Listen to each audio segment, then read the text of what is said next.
So I did a video talking about how good people are walking away from the fitness industry, and I thought about this more and more after that. And I've had multiple discussions, and I'm going to share a thought with you, and this is important if you're a coach.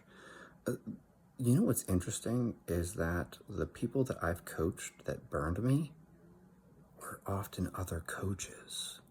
Yeah, that's a weird thing. So, as a coach, sometimes you end up coaching other coaches. Like they come to you and they want you to coach them as, like, they're your athlete.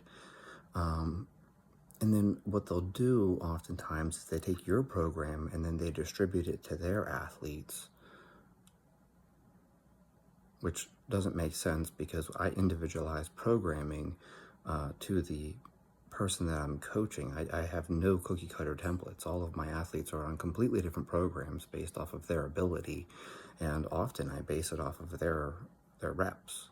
So maybe you're someone who can get 8 reps with 80%, and someone else can only get 3 reps with 80%. Well, then 80% isn't the same 80% for everyone, is it? One person is much closer to failure than another. And so this is why I track so much data, and I use relative intensity, and I pay attention to all these different things because, one person has a 200-pound max and they can get 6 reps at 160. Another person has a 200-pound max and they can only get 3 reps at 160. So, obviously, if I have the person who can do 6 doing sets of 3, like, they're leaving 3 more reps in the tank every time. Like, just wow, what a thought, right? And so people will take your program and they pass it on to someone else as if it could just be used for anyone. And it's an interesting thing that it's not the athletes, like the pure athletes, the people who truly come to you as an athlete. They're not the ones that burn you. It's the other coaches. Other coaches burn you. And it's an interesting thing, too, when you think about it. If you look at all the hate on social media, it's coaches attacking other coaches. And I don't like that. And I'll speak up on this in general. But, like, you look at, like, how much hate Ben Patrick gets, the knees over toes guy. I don't see him attacking other people, but people attack him constantly. Squat University, Aaron Horschig, people attack him constantly. I don't see him attacking other people. Stu McGill, people attack Stu McGill all the time, and I don't see Stu attacking other people. But what's funny is that no one attacks Lane Norton because they know that he'll bite back. No one attacks Paul Carter because they know that he'll bite back. There's plenty of other examples, but it's an interesting thing.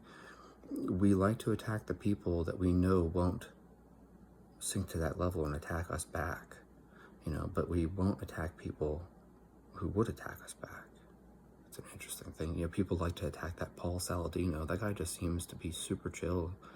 He doesn't even get upset about it. People say really awful things about him, and he's just like, oh yeah, I like to surf. He seems like a cool dude to me. I don't really care what he eats. He seems like a very laid-back and nice person. Maybe we can go surfing sometime. But yeah, that's the reality. I think the reason why coaches are walking away is not because they got burned by athletes. It's because they got burned by other coaches. That's something to really think about. I think that that's an unfortunate thing. And I will go on to point out that it isn't just the online community. Not even close. If you're in strength and conditioning and you've done 18 million unpaid internships, like a certain individual that I know, you know that you're always doing these unpaid internships hoping that someone's going to throw you a bone. And they never do. Ever. Everyone always promises you something. Everyone tells you, oh, hey, if you do a good job, there'll be a job for you at the end. So you bust your ass. You show up early, you clean the bathrooms, you do everything you possibly can. You do all the shit work, all the grunt work. Your day starts at 4 a.m. and you're lucky if you get to bed by, midnight. Because, you're at the gym from 5 a.m. to 10 p.m. and then you clean up afterwards, right? And then no one ever throws you a bone. Why? Because it's really more about hiring someone's nephew or someone's grandson or someone's son or someone's, it's a lot of nepotism, unfortunately, in the strength and conditioning jobs. That isn't to say that some people didn't earn them. It's just that there's a lot of nepotism and a lot of, like, you're in the club, you know. If you're not in the club, then it's really hard to get into the club. It's just the way it is. So, like, I'm not saying that this is unique to the online fitness space, because we see this even in strength and conditioning.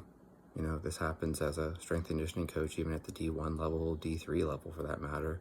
And obviously, certainly at the pro level. People hire their friends. A new head coach comes in and he gets rid of the strength coach because he's not friends with that strength coach, and he brings in a strength coach that he's friends with. It's just how it works. I worked with you in the past, therefore you're my friend and I know you. So this coach here, he's just totally fine, but I don't know him, so I'm going to fire him. I'm going to bring in someone that I like, someone that I'm friends with. And that's why, like, networking really is a very, very important thing. I'm not going to say for 1 second that networking isn't an important thing. It is. But that's also the problem that we have in the field at times, is that people are not hired for their qualifications. They're not hired for their ability. They're hired because they're well connected. And that's just the way it is. And I know that me even saying this out loud probably puts me on a whole bunch of people's shit lists. But oh well. And as far as the online community is concerned, yeah, other coaches will burn you, and it sucks. Especially because as a coach, you want to be friends with other coaches. You think that, I don't know, somehow because we're both coaches that we have something in common. And then people just try to get as much from you for free as they possibly can.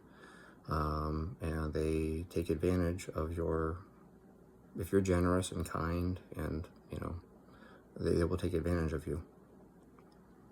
And when I thought about this, I said that in the previous video, and then I realized, no, not really though, because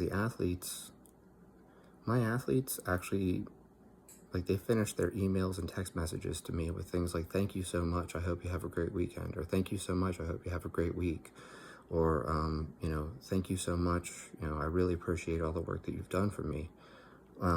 It's when you coach other coaches that they act like you owe them something. Other coaches act like, well, you owe me.